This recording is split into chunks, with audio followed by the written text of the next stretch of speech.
Ah, le mémoire, le rapport de stage. Pour beaucoup d'étudiants, rien que d'entendre ces mots, c'est synonyme de nuit blanche, d'angoisse. Mais est-ce que c'est vraiment obligé de voir les choses comme ça? Aujourd'hui, on va décortiquer un guide qui a été conçu justement pour transformer cette épreuve en une véritable opportunité. Allez, on plonge dedans. Cette question, je parie qu'elle parle à beaucoup de monde. Le fameux curseur qui clignote sur la page blanche, l'immensité du travail qui nous attend. C'est un sentiment qu'on a presque tous connu au début de ce long parcours. La pression est là, c'est sûr, mais justement, ce guide propose des stratégies vraiment concrètes pour la surmonter. Finalement, tout est une question de perspective. Est-ce qu'on voit ça comme une corvée ou comme un exercice qui va nous apporter quelque chose? L'objectif ici, c'est de changer de regard, de passer de la vision du mémoire comme une simple obligation à celle d'un exercice qui va vraiment nous construire. C'est un projet qui va bien au-delà des murs de l'université, c'est une véritable étape de développement, autant sur le plan personnel que professionnel. Bon, alors commençons par le commencement.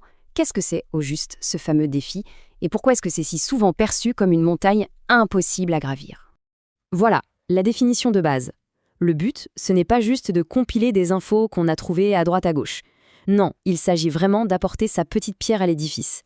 D'abord, explorer un domaine, ensuite l'analyser, et surtout en tirer des réflexions qui sont originales. C'est vraiment ça, le cœur du réacteur. On arrive maintenant à la toute première étape, et franchement, c'est peut-être l'une des plus importantes. C'est là que tout se joue. Un bon sujet, c'est la fondation sur laquelle on va tout construire.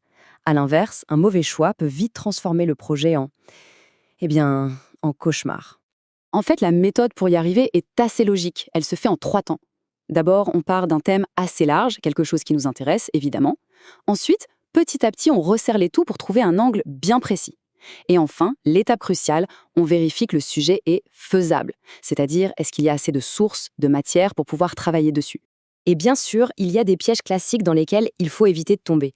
Un sujet trop vaste, par exemple, c'est la garantie de se noyer. Un sujet qui a été traité 1000 fois, c'est difficile d'être original. Un sujet sans source, là, on se retrouve dans une impasse. Et puis, peut-être le plus important, si le sujet ne nous intéresse pas un minimum, la motivation va disparaître à la vitesse de la lumière. Allez, on passe maintenant à un autre gros morceau, la gestion du temps. C'est vraiment le nerf de la guerre.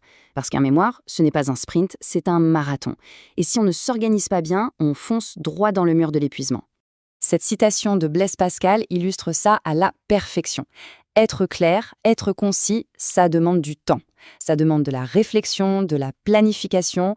Vouloir aller trop vite, c'est souvent contre-productif. Ce que Pascal nous dit, c'est que pour bien travailler, il faut d'abord bien s'organiser. Alors voici quelques conseils très concrets pour travailler plus intelligemment. L'idée, ce n'est pas de travailler plus, mais de travailler mieux. Par exemple, attaquer la tâche la plus difficile le matin, quand on a encore toute son énergie mentale, ça peut complètement changer la journée. Le but, c'est d'être efficace, pour pouvoir ensuite déconnecter, pas de passer sa vie le nuit dans les bouquins. Et ça continue avec d'autres règles d'or. La patience, évidemment, c'est la base. Mais l'un des points les plus importants, et peut-être le plus contre-intuitif, c'est l'importance des pauses.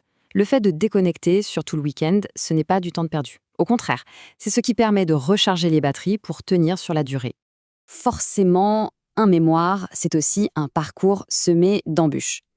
Et pas seulement des problèmes d'organisation, mais aussi des obstacles psychologiques. Voyons un peu comment on peut surmonter ces difficultés. Ce mot, à lui seul, il résume l'un des plus grands défis de l'exercice. Passer des heures, des jours, seul face à ses recherches, seul face à ses doutes. Ce sentiment d'isolement, ça peut être vraiment, vraiment décourageant. Heureusement, la solitude n'est pas une fatalité. La solution, c'est simple. Il faut briser l'isolement, créer son propre réseau de soutien. Ça veut dire provoquer les rencontres, échanger avec d'autres étudiants, solliciter activement ses profs. Le point le plus important, c'est de comprendre qu'on n'est pas tout seul à traverser ça.